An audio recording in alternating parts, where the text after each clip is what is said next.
Buenas tardes, mi nombre es Miguel Ángel Álvarez Bernal y me correspondió hablarles sobre el microscopio, partes y funciones de cada una de sus partes. Para empezar esta presentación hablaremos un poco sobre el origen del microscopio. Se dice que el inventor del microscopio fue Zacharias Janssen en el año 1590.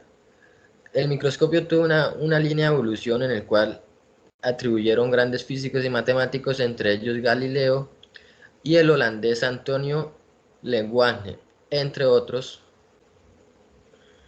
Sobre los microscópicos que vamos a enfatizar es el microscopio óptico.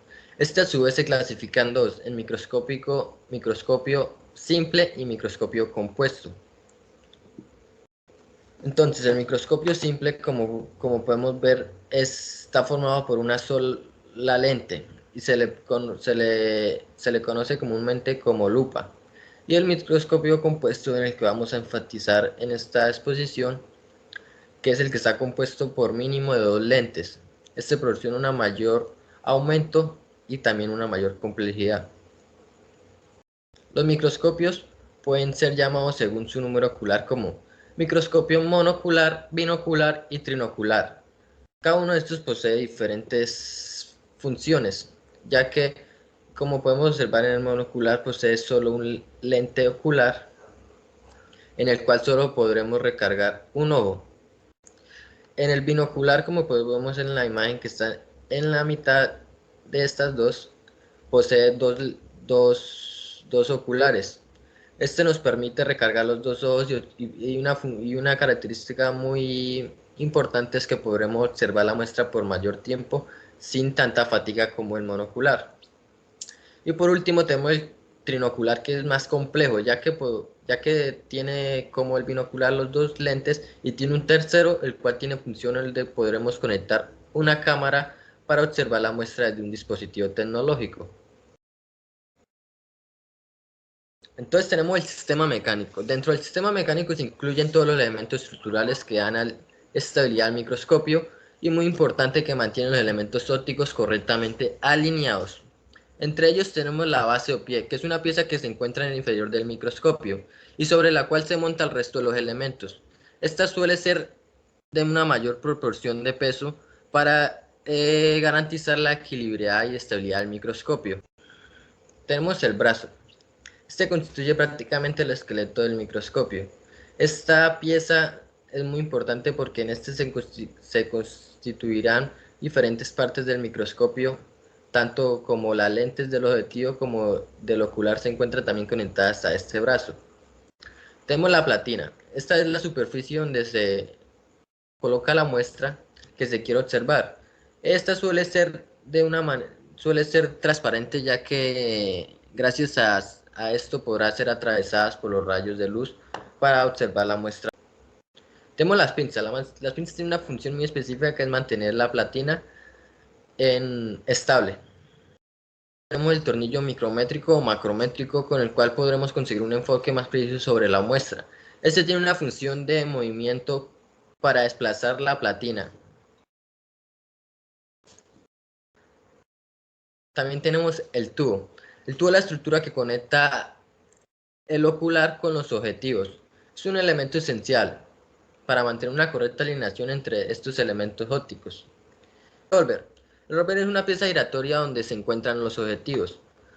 Gracias a este podremos rotar los objetivos y observar la muestra dado sea el objetivo específico que se vaya a utilizar. Como podemos en la imagen, cada tubito este es un objetivo. Gracias al movimiento rotatorio del revólver se podrán rotar e intercalar el objetivo que se vaya a utilizar.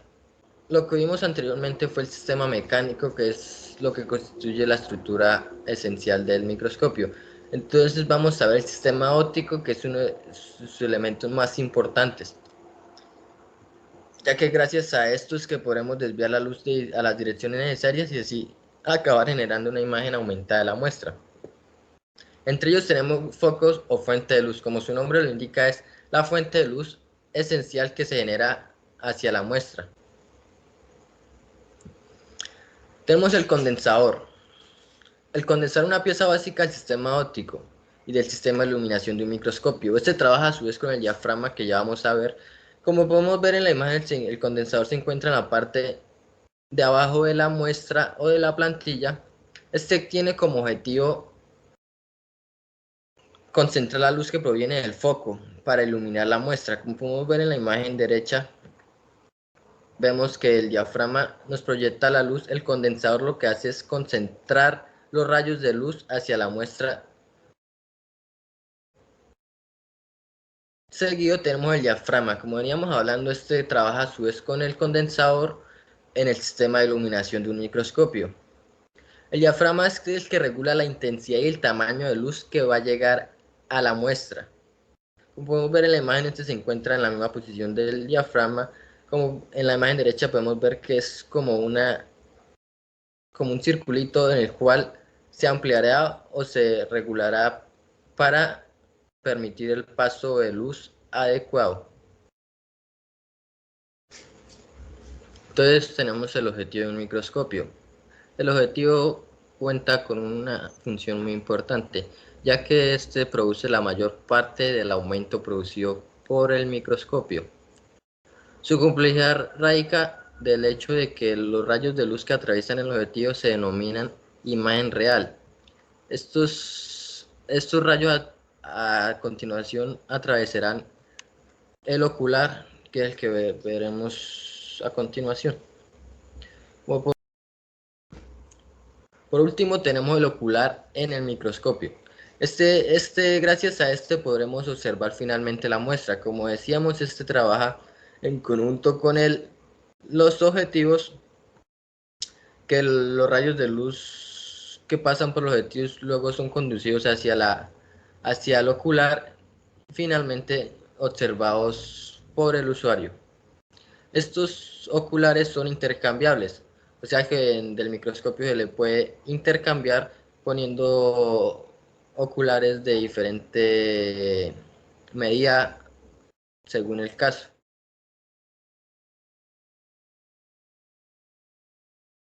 Muy buenos días, soy Heila Navarro y pues hoy voy a explicar el tema de microscopía óptica.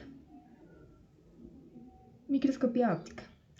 Desde la creación del primer microscopio óptico, la microscopía ha evolucionado con un solo objetivo: visualizar y conocer mejor los detalles de una imagen biológica microscópica. Un ejemplo de ello son los componentes de la unidad fundamental de la vida, la célula.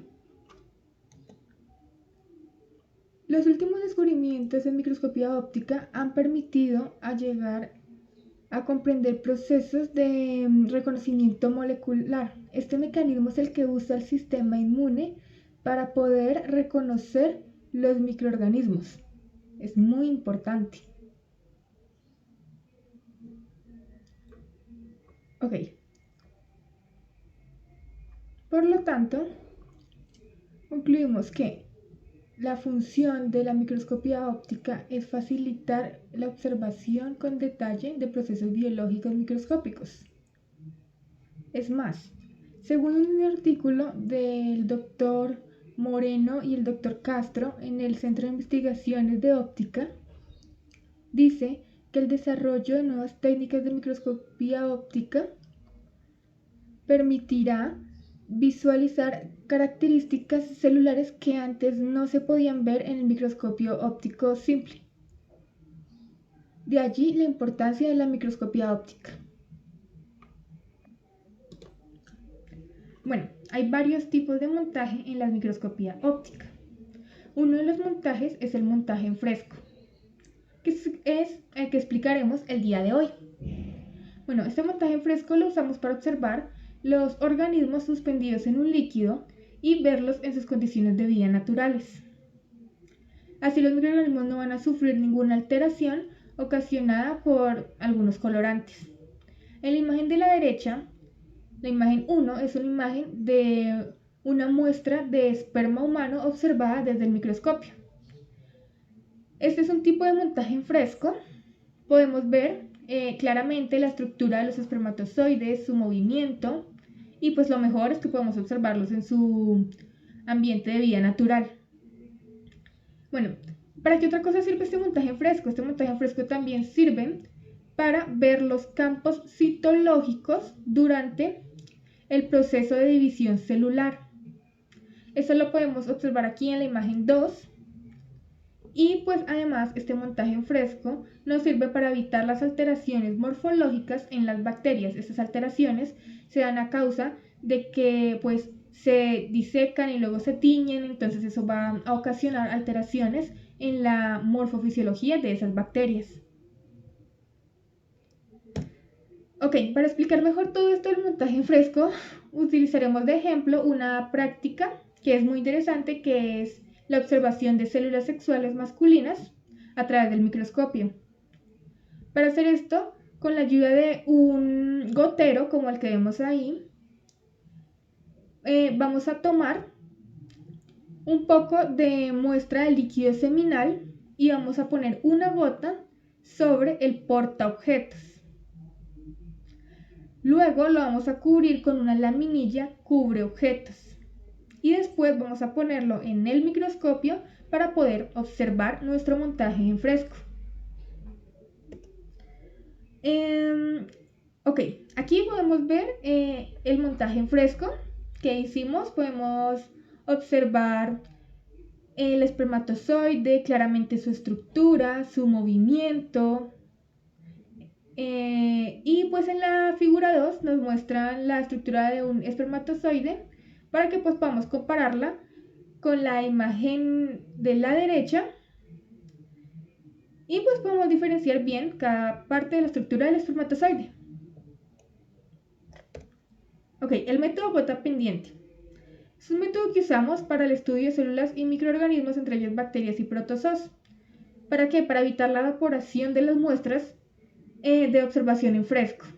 Y también nos permite observar el desplazamiento de las bacterias. ¿En qué consiste esto del método gota pendiente? Bueno, en el método gota pendiente lo que hacemos es poner una gota de nuestro cultivo o de nuestra muestra sobre el cubre objetos, que es el que vemos aquí a la derecha. Entonces ponemos la gota y después ponemos gotas de aceite de inmersión o de vaselina en las esquinas del cubre objeto. Y luego ponemos este cubre objeto de forma invertida sobre un portaobjetos excavado. Este portaobjetos excavado es un portaobjetos especializado, pues porque tiene esta característica que observamos aquí, que va a permitir que la gota de muestra quede pendiendo del cubreobjetos y no toque el portaobjetos excavado, y así se evite pues la evaporación de la muestra. Bueno, para empezar a hablar de las tinciones, de por qué son importantes, de su uso, debemos saber algunos conocimientos previos.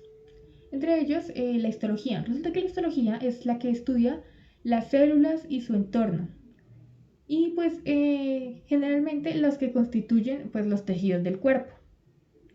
Vemos aquí una imagen es la portada de un libro de histología en donde nos muestra los distintos tejidos del cuerpo pues que estudia la histología. Algunas definiciones breves bueno, que las tinciones son técnicas que usan tintes para destacar las características morfológicas de los microorganismos. También se usa ¿para qué? Para poder ver esas características en los tejidos que son incoloros. Y los colorantes, que son el elemento básico de las tinciones, son una sustancia capaz de dar color a las células, a los tejidos y a las fibras. Estos son definiciones breves porque pues ya vamos a explicar mucho más a fondo cada una. Bien, ¿cómo se relaciona esto de la histología y las tinciones? Resulta que pues las tinciones, o también llamada coloración, es uno de los pasos para obtener un preparado histológico, o sea, para poder estudiar ese tejido. Bueno, aquí están todos los pasos para obtener ese preparado histológico. Tenemos la obtención del tejido, la fijación, la deshidratación, la aclaración, la inclusión, el corte, el montaje del corte, la coloración y el montaje final. Nosotros hablaremos aquí en específico de la coloración porque necesitamos saber pues cómo funcionan las tinciones, la importancia y su uso. Un concepto más, antes de empezar a explicar, es el de acidofilia y basofilia. Resulta que la acidofilia es la propiedad que poseen algunas estructuras celulares para unirse a colorantes de tipo ácido, o sea, una estructura celular que se una a un colorante de tipo ácido tiene o presenta acidofilia. Y la basofilia es una propiedad de los tejidos que se unen a colorantes de tipo básico. Entonces, un tejido o una estructura celular que se une a los colorantes de tipo básico, pues va a presentar basofilia.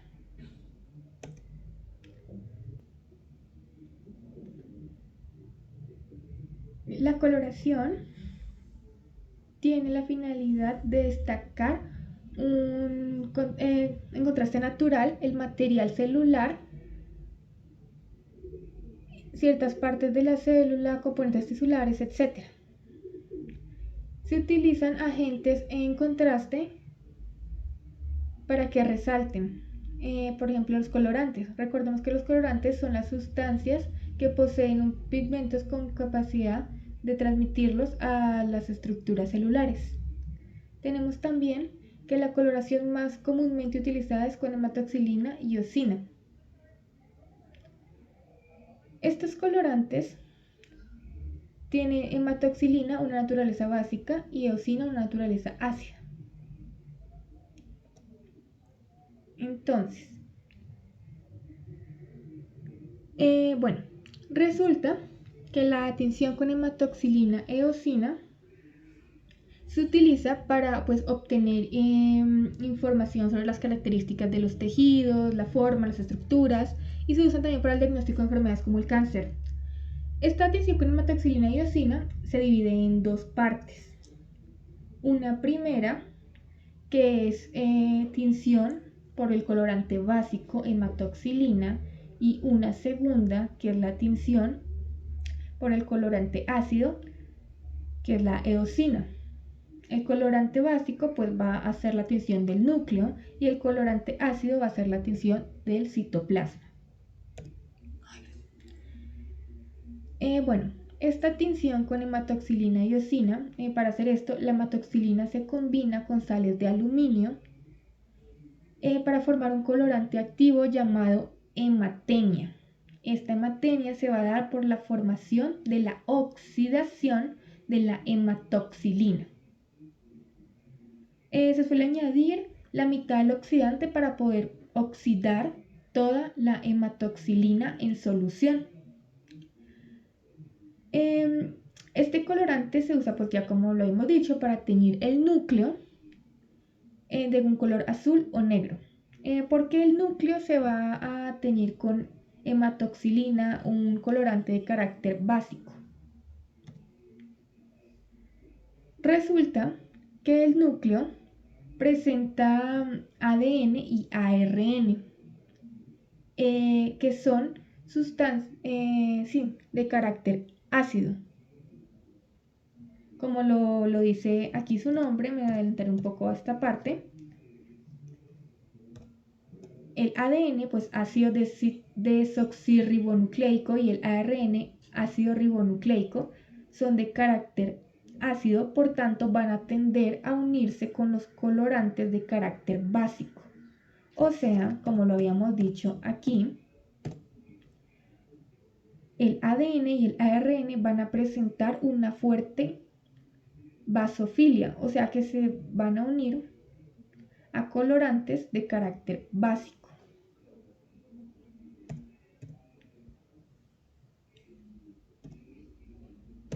Y la segunda tinción con eosina, que es el colorante de carácter ácido, va a teñir de rosa o rojo las estructuras como son el citoplasma, la pared celular, el colágeno, el tejido conjuntivo y otras estructuras que rodeen o sostengan las células. Aquí vemos una muestra de piel teñida con hematoxilina y eosina. Vemos como la hematoxilina va a teñir de un color azul oscuro los núcleos y la eosina va a teñir de un color rosado, en este caso morado, el citoplasma. Bien, otra forma de explicar todo esto de la acidofilia, la basofilia,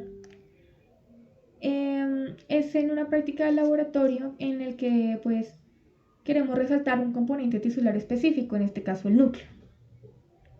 Entonces vamos a usar el colorante azul de metileno. Entonces este colorante azul de metileno va a ser captado con mayor intensidad por el núcleo. ¿Por qué? Porque pues como ya lo habíamos dicho anteriormente, el núcleo tiene material genético, ADN y ARN, que son de naturaleza ácida. Y el azul de metileno, que es un colorante de carácter básico. Entonces el núcleo, que es el que contiene el ADN y el ARN, va a tener pues más afinidad, como el núcleo tiene carácter ácido, va a tener más afinidad con pues ese colorante porque es de carácter básico. Entonces pues lo va a absorber más. Y por eso pues el núcleo se va a poder distinguir más claramente. Existen otros tipos de tinciones como la Manson, la Paz, la tinción con Sudan 3, que son tinciones ya más especializadas. En este caso vamos a hablar de una tinción que es muy importante en la medicina, que es la tinción con Manson. La tinción tricrómica de Manson nos permite visualizar claramente las fibras de colágeno de tipo 1 que forman fibras gruesas o ácidas.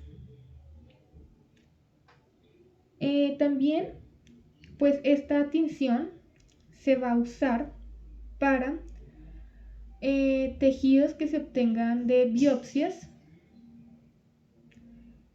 y estos tejidos pues van a tener una posible sospecha de tumor o de alguna patología.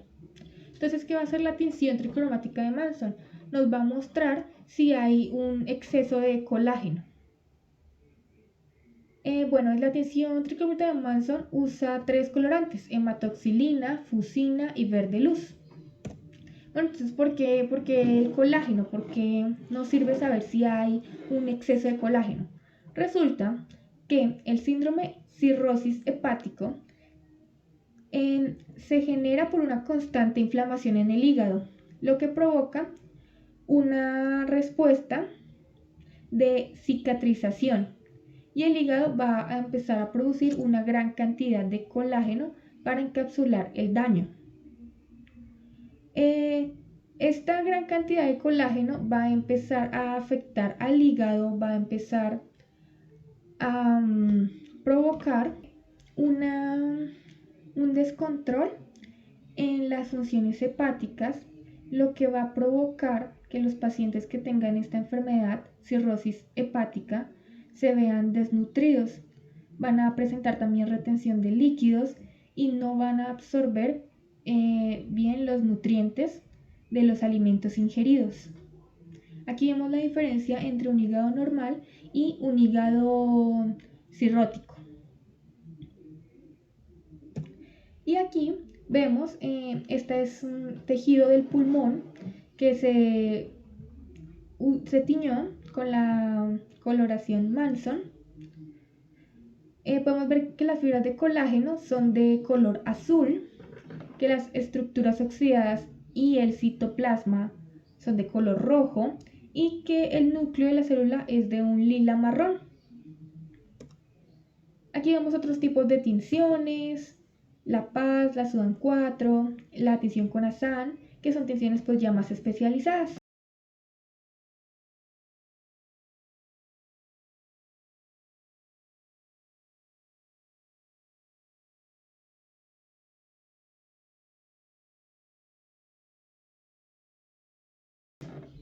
Buenos días, mi nombre es Ariadne Mariel Chiquillo Chacón y voy a hablar sobre los fundamentos físicos y ópticos de la microscopía óptica.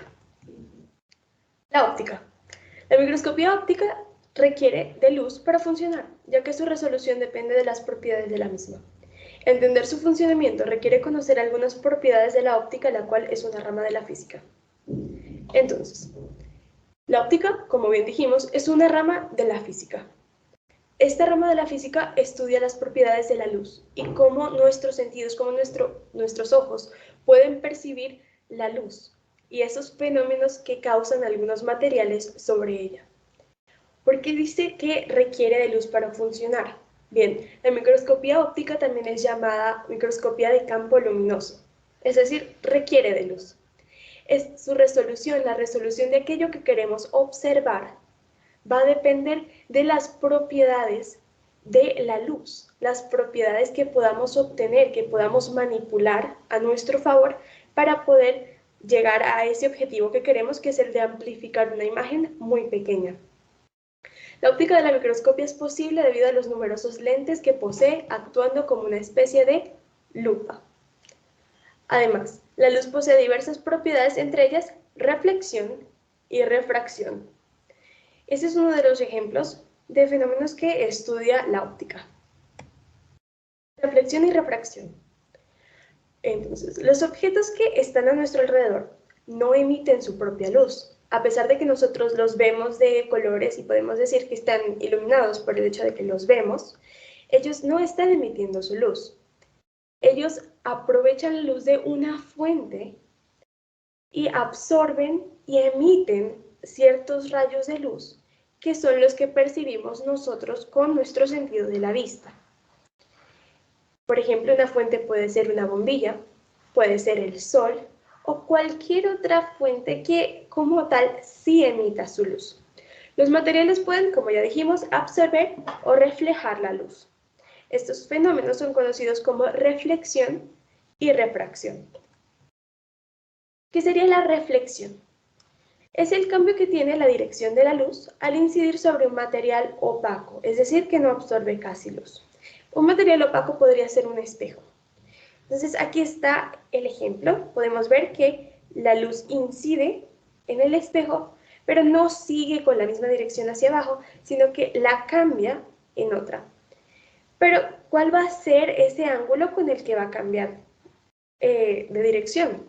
Bien, para eso existe una ley llamada ley de reflexión, en la que dice que un rayo que incide sobre una superficie reflectante, el espejo, será reflejado con un ángulo igual al ángulo de incidencia. Ambos ángulos se miden con respecto a la normal de la superficie. ¿Cuál sería la normal? Esta línea roja. Hay un ángulo de incidencia tomado con respecto a la normal y el rayo resultante va a ser el mismo, va a tener la dirección, digamos, otra dirección, pero va a tener el mismo ángulo. Refracción. Refracción es otro fenómeno, otra propiedad que tiene la luz dependiendo de los materiales con los que interactúe, y es lo que ocurre cuando la luz atraviesa un material transparente con cierto ángulo. Entonces la luz va a cambiar de trayectoria debido a la velocidad de propagación de la luz en distintos medios. Siempre cuando estudiamos se nos dice que la luz viaja a 300.000 kilómetros por segundo, ¿cierto? Pero esto no es así todo el tiempo, esto es solo en el vacío. Esa es la velocidad que alcanzan las partículas o las ondas de luz en el vacío. Pero cuando se atraviesan materiales que pueden ser el vidrio o el agua, esa velocidad va a disminuir dependiendo del material. El agua es un caso que es fácilmente observable, o sea, es muy fácil de observar cómo esto sucede con medios acuosos. Podemos ver en esta imagen, tenemos un vaso de plástico en el cual no hay agua y si vemos, seguimos la línea del lápiz porque sabemos que el lápiz es recto, la línea sigue prácticamente igual, sin cambio. En cambio, al utilizar un medio refractante como es el agua, la luz cambia, crea este fenómeno óptico en el que vemos como si el lápiz estuviera roto, estuviera cortado y puesto en otro lado. Esto se conoce como refracción. Aquí pues también podemos ver otro ejemplo, el rayo de luz cambia de dirección por la velocidad. Los lentes en la óptica del microscopio. Tenemos lentes convergentes y tenemos lentes divergentes, pero primero tenemos que saber qué son los lentes. Entonces, los lentes son superficies transparentes de materiales como vidrio, cristal o plástico, en las que cada una, o alguna de las superficies posee algún grado de curvatura, es decir, que son esféricas. Esto tiene que cumplirse para que algo sea una lente, tiene que tener una de sus superficies con curva. Los lentes pueden ser de dos tipos, hay convergentes y hay divergentes, y estos a su vez se dividen en otros dependiendo de cómo sea su forma. Por ejemplo, tenemos esta llamada biconvexa, la cual ambos lados poseen curvatura. Esta tiene una plana, otra es menisco positivo o cóncavo convexa, me parece que se llama. Y la microscopía más utilizada es la lente convergente. Formación de imágenes. Para entender un poco más sobre cómo funcionan los lentes, tenemos que conocer dos conceptos. Uno es imagen real y el otro es imagen virtual. En el caso de la imagen real, consiste en un sistema óptico convergente. ¿Qué significa convergente? Es decir, que inciden, que hace que los rayos de luz se junten en algún punto. Esto es converger. La imagen no va a ser percibida por nuestra vista fácilmente, pero sí puede ser captada por una pantalla donde incida la luz. La imagen es invertida. Esto es bastante utilizado en los cines. Tenemos un proyector que emite ciertos rayos de luz a un punto de la pantalla, y en la pantalla se ve reflejado aquello que pues deseamos ver. En el caso sería la película. Entonces aquí hay un ejemplo con una imagen. Tenemos el objeto. Este objeto va a emitir rayos de luz, ciertos rayos luminosos, pero van a ser cientos. En este caso vemos dos, el de arriba y el de abajo. La lente convexa, o sea, la lente convergente, el sistema óptico convergente, va a hacer que estos rayos se junten en un punto. Y estos rayos pueden seguir prolongándose hasta una pantalla. Y en esta pantalla vamos a obtener una imagen real e invertida. ¿Por qué va a ser invertida? Porque el punto de abajo, el rayo de luz emitido desde la parte de abajo del objeto, si vemos, va a quedar, al prolongarlo, del otro lado, va a estar hacia arriba y el de arriba hacia abajo. Esto, juntándolo con todos los múltiples rayos que hay, va a hacer que la imagen se me invierta. Otra cosa importante de las imágenes reales, que las imágenes reales están del lado contrario del objeto. Como vemos aquí, tenemos el objeto de este lado y la imagen que obtuvimos está del otro lado. Después tenemos la imagen virtual. Se forma por un sistema óptico divergente, contrario a convergente, es decir, separa esos haces de luz. Y son percibidas por la vista, porque nuestra visión por lo general funciona con rayos que tienen un gran ángulo, es decir, se emiten rayos desde todas las partes, no desde solamente un punto. Pero al ser así, esto no permite que se proyecten sobre una pantalla. Es una imagen que crea el cerebro a partir de una prolongación de los rayos de luz. Entonces tenemos nuestro objeto. El objeto vuelve a emitir sus rayos de luz paralelos que inciden sobre un sistema óptico divergente, es decir, que separa los rayos. Los rayos divergen, llamados rayos divergentes, con un mayor ángulo del que tenían antes. Pero ¿qué es lo que nosotros vamos a percibir de esta imagen? Lo que vamos a percibir es una prolongación de esos rayos divergentes hacia el mismo lado donde estaba el objeto. Se obtendrá una imagen virtual más pequeña y que va a parecer que está más lejos de lo que está el objeto como tal. Esta sería pues la imagen virtual, y como podemos ver, al contrario que la imagen real, está en el mismo lado del objeto. Aquí hay otro pequeño ejemplo. En el caso de nuestros ojos, o sea, como un punto de vista de observador, los rayos inciden sobre el sistema convergente, entran en la pantalla, y la pantalla como tal va a emitir esos rayos, va a hacer que diverjan, y por eso es que vamos a poder observarlos. Pero cuando hay una fuente que está muy cercana a un sistema convergente, ¿sí? Por ejemplo, en este caso está bastante cerca, ¿cierto?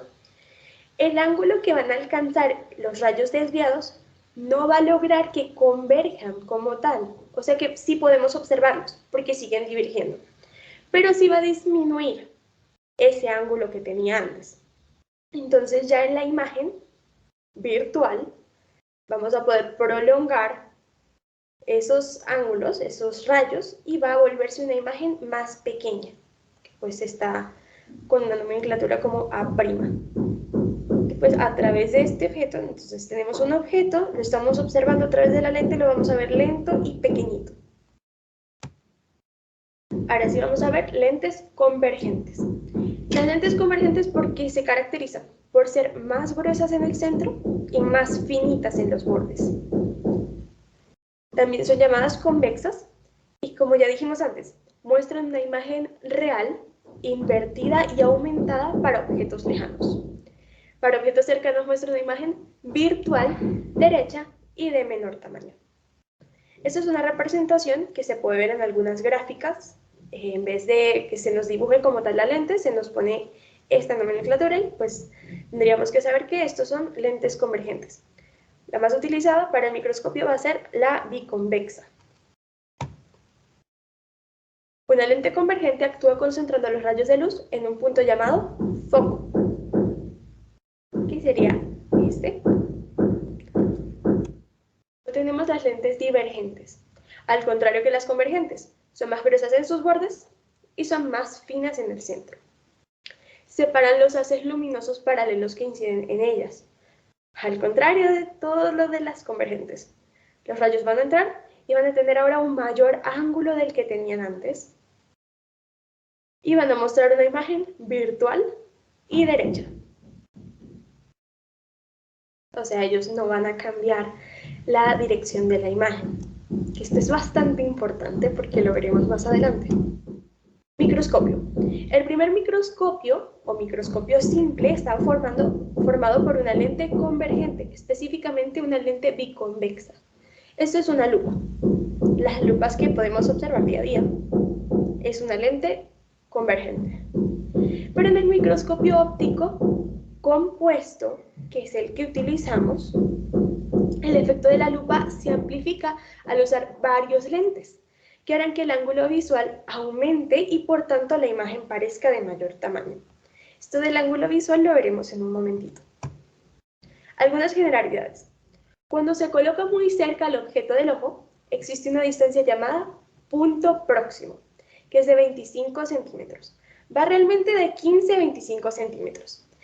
Esta distancia no puede ser superada porque en ese momento el objeto deja de percibirse con nitidez. Podemos hacer ese intento. Si tenemos nuestra mano a una distancia mayor que esa, lo podemos percibir perfectamente, pero al acercarla más llega un punto en el que ya nos cuesta más ver la imagen, ya se ve más borrosa, y ese es el punto próximo. Los lentes convergentes pueden hacer parecer que el ángulo de la visión es mayor y por tanto se percibe una imagen de mayor tamaño. ¿Qué es el ángulo de la visión? Nuestros ojos, nuestra visión como tal tiene un ángulo, ¿cierto? Nosotros como tal con nuestra vista podemos abarcar aproximadamente 180 grados con nuestra visión periférica. Eso es el ángulo que poseemos. Pero por supuesto hay ángulos más pequeños que podemos tener para cuando miramos al frente, cuando miramos un poco hacia un lado. Pero este ángulo de la visión le da a nuestro cerebro la información del tamaño de los objetos a nuestro alrededor. Si tenemos un objeto pequeño, nuestro enfoque va a estar así, muy limitado. Eso va a ser un ángulo pequeño. A mayor sea el objeto, ese ángulo va a ir aumentando, como es el caso de esta gráfica. En esta gráfica se ve que hay, para un objeto, que sería esta flecha, tiene un ángulo específico, entonces nuestros ojos van a percibirlo de cierto tamaño. Si este objeto fuera más grande y llevamos esa línea hasta incidir, obtendríamos un ángulo mayor. O sea que ese ángulo va a depender del tamaño del objeto. Pero de esto se aprovecha la microscopía. porque este ángulo de la visión no quiere necesariamente decir que un objeto es más grande, es solo la forma en la que lo percibe nuestro cerebro. Así que si se logra hacer que el ángulo de la visión aparentemente sea mayor, podremos percibir las imágenes ampliadas. Una lente, mientras mayor sea la convergencia, ancho del medio del lente, esa parte, mayor será el aumento de la imagen, pero como la luz no incidirá perfectamente en un mismo foco, la luz de la resolución de la imagen se reduce. Si esta parte no es así, sino es un poquito más ancha, los rayos como tal no van a incidir tan perfectamente en la misma superficie, su resolución va a ser menor, pero sí vamos a observar una ampliación de la imagen mayor. Las lentes convergentes son más gruesas en el centro, ya lo habíamos dicho, y hacen converger los rayos de luz en un punto llamado foco. Pero hay un punto que también necesitamos saber, que es la distancia focal. La distancia focal es la distancia que hay desde el foco hasta la lente. Y la potencia de un lente es igual a 1 sobre la distancia focal, o sea, es su inversa. Eso quiere decir que si la distancia focal es muy grande, ¿qué va a pasar? La potencia va a ser menor. Si la distancia focal es corta, la potencia va a ser mucho mayor. Entonces, en los microscopios nos interesa que la potencia del lente sea bastante grande.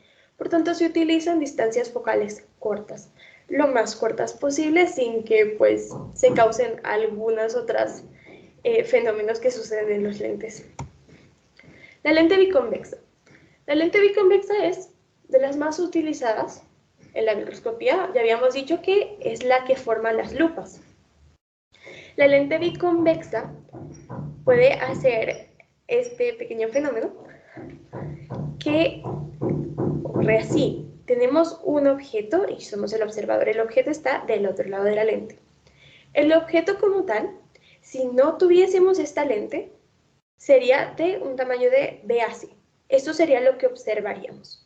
Pero al interponer una lente biconvexa, los rayos que emite la flecha van a converger en nuestros ojos, ¿cierto?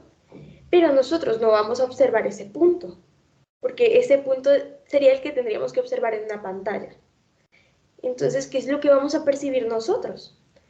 Nuestro cerebro va a percibir son unas prolongaciones de esos rayos hasta el punto donde está el objeto como tal, de D a E. Por tanto, vamos a obtener una imagen ampliada.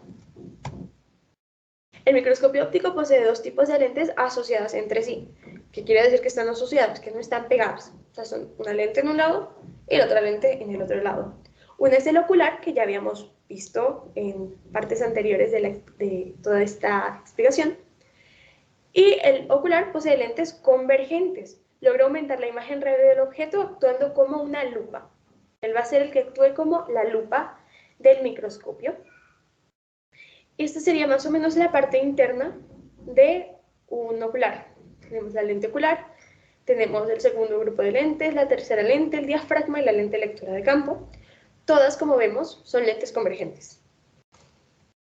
Y tenemos los objetivos, que poseen una distancia focal muy corta. Ya habíamos dicho que, ya que tiene una distancia focal muy corta, va a ser con una potencia mayor. Es posible colocar el objeto un poco más allá de su punto focal para obtener una imagen real, invertida y aumentada. Formación de imágenes en el microscopio.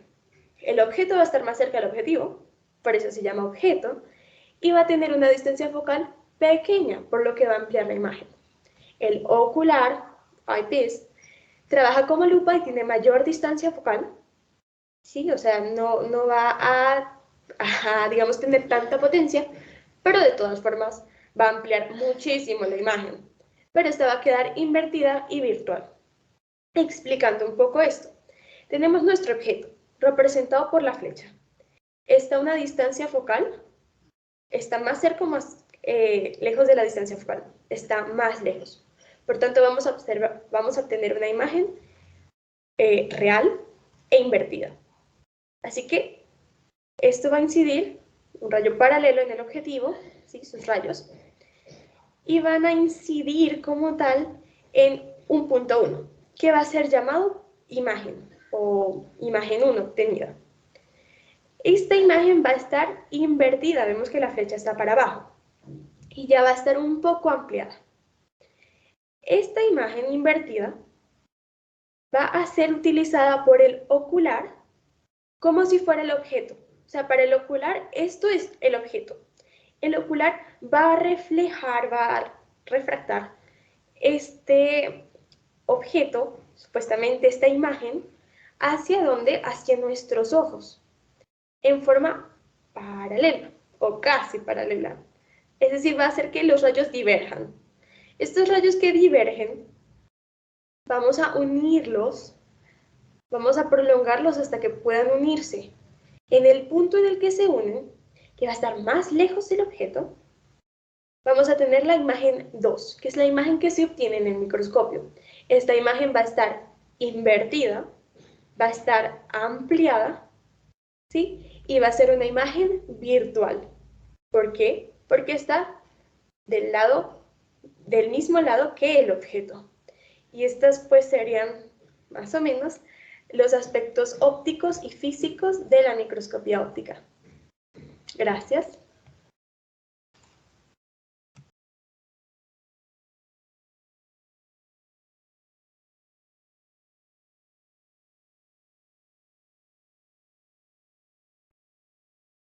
Bueno, mi nombre es Diana Natalia Mejía Cristancho. Voy a hablarles de los tipos de microscopía óptica. Hoy en día tenemos la posibilidad de observar un mundo más allá de lo que no podemos percibir a simple vista. Gracias a la creación de equipos especializados como los microscopios, podemos saber de esa existencia, de ese mundo microscópico y podemos entender un poco más del mundo en el que nos rodea. Los tipos de microscopía óptica son de campo claro, de campo oscuro, de contraste de fases, de interferencia DIC, de luz polarizada, de fluorescencias y la microscopía confocal. Primero vamos a hablar de la microscopía de campo claro. Bueno, esta es la más común y también la más utilizada en los laboratorios. Cuando nos referimos a un microscopio de campo claro, estamos hablando de un microscopio óptico convencional. Tenemos que tener algo muy claro. La base de todos los microscopios son los microscopios ópticos convencionales y lo que los va a hacer diferente es que se le van como añadiendo accesorios y estos van a ocasionar que se pueda generar diferentes tipos de imágenes, pues de acuerdo a las necesidades que se tengan. En este tipo de microscopía se ocupa la luz artificial para formar las imágenes que se desean observar, las cuales se muestran en un fondo transparente como puntos o áreas que generalmente se deben teñir para hacerlas visibles. Con esta microscopía podemos observar células, tejidos y hasta bacterias. No es útil para la observación de células vivas. Bueno, en este tipo de microscopía, lo que se puede observar es un fondo blanco y si está teñida, pues podemos ver colores en el espectro de luz visible. ¿Qué ocurre en este tipo de microscopía? Que la luz va a salir de la base, donde está la fuente, y esos rayos van a pasar por el condensador, donde se van a condensar, valga la redundancia, y van en un punto de la muestra que pasan primero obviamente a través de la platina y llegan al objetivo y ya al ocular, donde nosotros ya los podemos observar con nuestros propios ojos. Ejemplos de que lo que se puede observar si utilizamos este tipo de microscopía son estas. para que nosotros lo podamos observar muchísimo mejor, nosotros la podemos observar muchísimo mejor y tiñéndolas. Bueno, tenemos dos tipos de microscopios de campo claro, que son el microscopio óptico vertical y el microscopio óptico invertido. Bueno, el vertical es el más común, y también o sea, se ha ido perfeccionando a partir de modelos antiguos. Poseen la fuente de luz ubicada en la base, por debajo de la platina, y, y es el microscopio de uso más común. Mientras el invertido, la fuente de luz está ubicada por encima de la platina y el objetivo de funcionamiento y formación de la imagen es el mismo que el del microscopio tradicional. Bueno, vamos a hablar de la microscopía de campo oscuro. Bueno, debido a que en esta microscopía no se utilizan colorantes, esta es ideal para observar tanto células como microorganismos vivos y sus interacciones. Se le da este nombre porque se colocan unas placas opacas sobre el condensador del microscopio, lo cual bloquea la luz directa, permitiendo solo los rayos luminosos difractados. Y resulta una imagen iluminada sobre un fondo oscuro. Para obtener el efecto deseado en el campo visual, se necesita de condensadores específicos como los diafragmas que ayuden a controlar las haces de luz. De esta manera podemos observar unos límites muy definidos sobre un fondo oscuro. Es muy útil para muestras que no se pueden teñir y preparaciones en vivo. ¿Qué es lo que ocurre aquí? Se añade un filtro opaco, antes del condensador, y esto solo va a permitir los rayos periféricos y el objetivo solo va a captar la luz reflejada por la muestra. Y entonces lo que va a llegar al ocular y lo que va a captar el ojo es la luz que emite la muestra. Estos son unos ejemplos de lo que se pueden observar. Pues lo podemos asociar como a un cielo nocturno en el cual brillan las estrellas porque reflejan y difractan la luz. Los especímenes observados al microscopio, el campo oscuro, se ven blancos o a veces brillantes sobre pues un fondo oscuro, como lo dijimos anteriormente. Bueno, ahora la microscopía de contraste de fases. Bueno, las estructuras internas de las muestras tienen diferentes índices de refracción, al igual que el medio que los rodea. Y este tipo de microscopía intenta potenciar este fenómeno físico. Se utiliza para aumentar el contraste entre las partes claras y oscuras de las células sin teñir, dado que las células están vivas y no se emplea ningún tipo de fijación. Se pueden utilizar en el condensador y en unos objetivos especiales llamados de fase. Cada objetivo de aumento debe estar compaginado con el del condensador. Y el resultado es un fondo grisáceo donde la muestra queda muy contrastada y el interior con diferentes grados de gris. Es útil para muestras que no se pueden teñir y que se han de estudiar en vivo. ¿Qué es lo que ocurre aquí? En primer lugar, hay un foco y una fuente de luz que iluminan la muestra. Cuando esta luz atraviesa la muestra, sus sesgos van a afectarse de dos formas. Esto va a ser, se va a tener ondas de luz que se dividen en dos partes, conocidas como luz de iluminación y luz dispersada.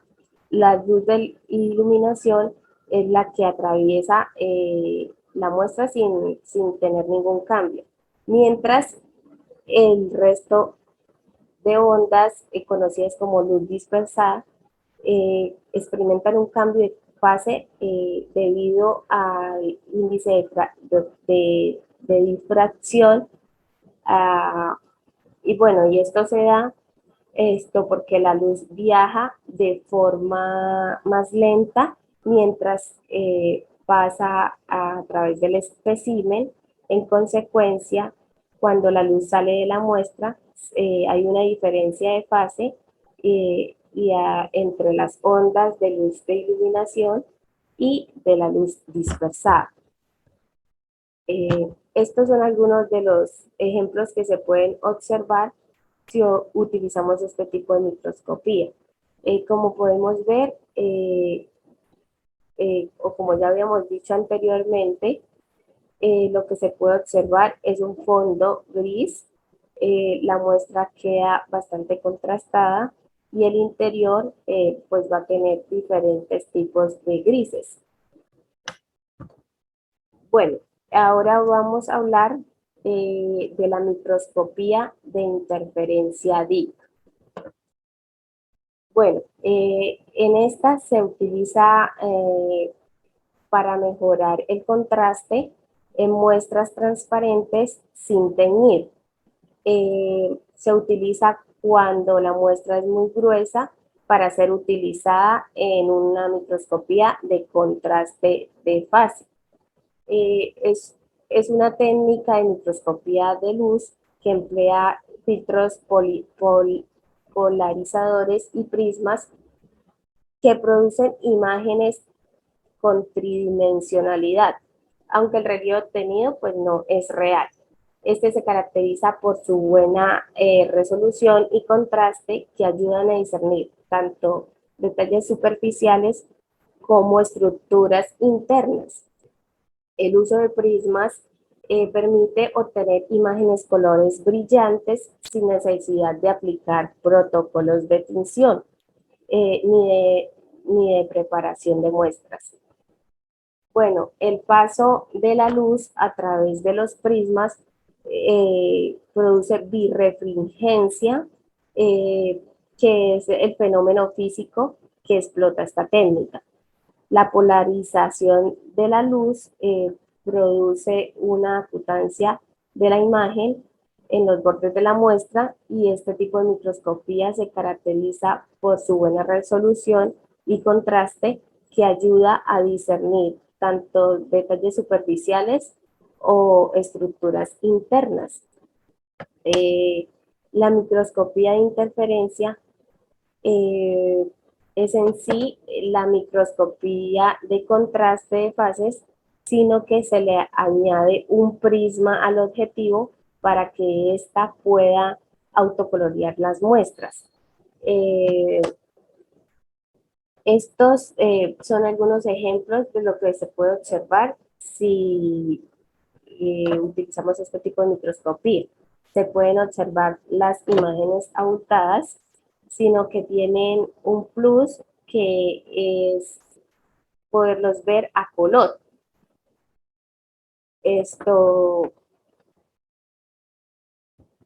Listo. Ahora vamos a hablar de la microscopía de luz polarizada. Bueno, en esta microscopía generalmente se utiliza el campo claro, donde se le va a utilizar y se le va a añadir estos accesorios. También se le adicionan filtros que modifican la luz, como lo dijimos anteriormente. Se denomina microscopía petrográficos o metalúrgicos por su uso inicial en su estudio de minerales. Sin embargo, su campo se ha extendido a campos de biología, medicina, química y entre otras disciplinas. Si dos polarizadores son colocados perpendicularmente, uno con la reacción al otro, la luz no podrá pasar a través de ambos. Bueno, pues las ondas que dejaría pasar serían bloqueadas por el otro. Lo que podemos decir es que, digamos, la técnica de iluminación de luz polarizada, esto empieza por el filtro polarizador que está ubicado por debajo del condensador y del espécimen. Es iluminado y el rotador de 90 grados con relación al filtro polarizador está localizado detrás del objetivo y una lente forma la imagen intermedia. Estos son algunos ejemplos de lo que podemos observar si utilizamos este tipo de microscopía. Si no hay espécimen en la platina, el campo se observará completamente oscuro. Pero si colocamos un portaobjeto con alguna muestra, los objetos cambian la dirección de la vibración de la luz polarizada y el contraste se divide en la muestra y se va a ver con colores, así como vemos aquí.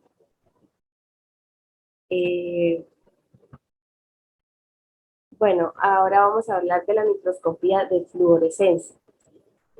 La microscopía de fluorescencia utiliza ondas lumínicas fosforescentes o fluorescentes para un mejor detalle sobre el estudio de componentes orgánicos o inorgánicos.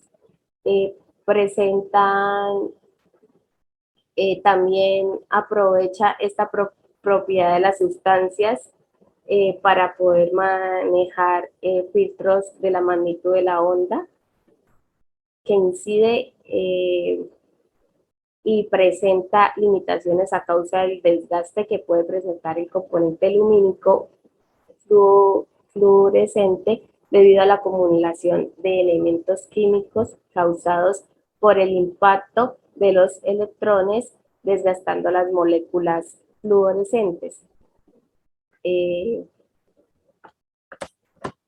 Bueno, el esquema básico de la iluminación de fluorescencia es la luz blanca, que es emitida por la luz filtrada, dejando pasar solo la luz azul, por ejemplo acá. El espejo dicroico refleja la luz de cierta onda, pero deja pasar otras y filtra la azul que excita al fluocromo, pero por el contrario deja pasar la luz verde emitida. Bueno, estos son algunos ejemplos que se pueden observar si utilizamos este tipo de microscopía. Como vemos, las estructuras celulares van a aparecer iluminadas en contraste al fondo negro, perdón, al fondo negro o un fondo oscuro. La microscopía confocal es uno de los más populares en el mundo, desarrollado para visualizar imágenes tridimensionales. En comparación a los otros tipos de microscopios, proporciona un método altamente sofisticado y mejorado para obtener para ver las imágenes muchísimo mejor. Se define como un microscopio que emplea una técnica óptica la cual permite incrementar el contraste utilizando un pinole espacial que elimina la luz excedente. En el campo médico, los microscopios confocales permiten la observación de estructuras visuales y celulares. Con esta tecnología se pueden explicar mecanismos como fisiológicos, patológicos, toxológicos y de distintos organismos. Se pueden observar distintos tejidos sin necesidad de dañarlos con cortes transversales.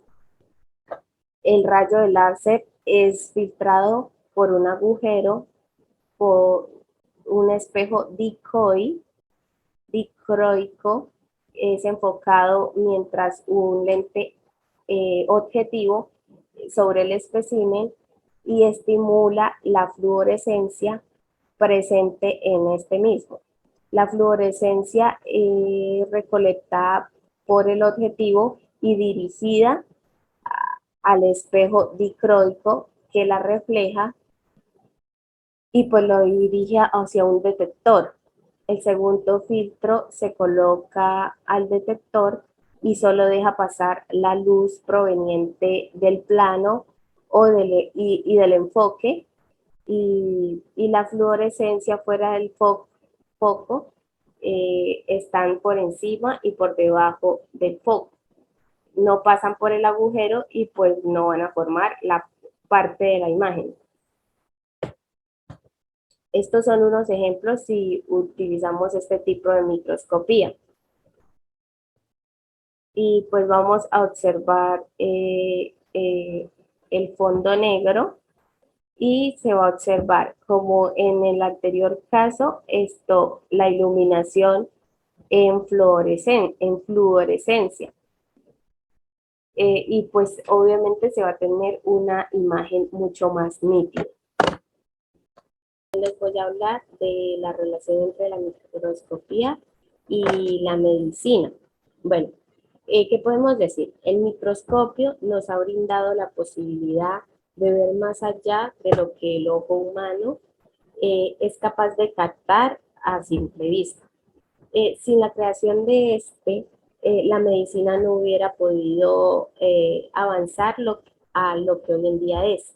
Y pues se ha convertido en un aliado para muchas ciencias, permitiéndoles la investigación, el comprender los mecanismos moleculares, bioquímicos, celulares y genéticos de las enfermedades que puedan presentar los seres humanos.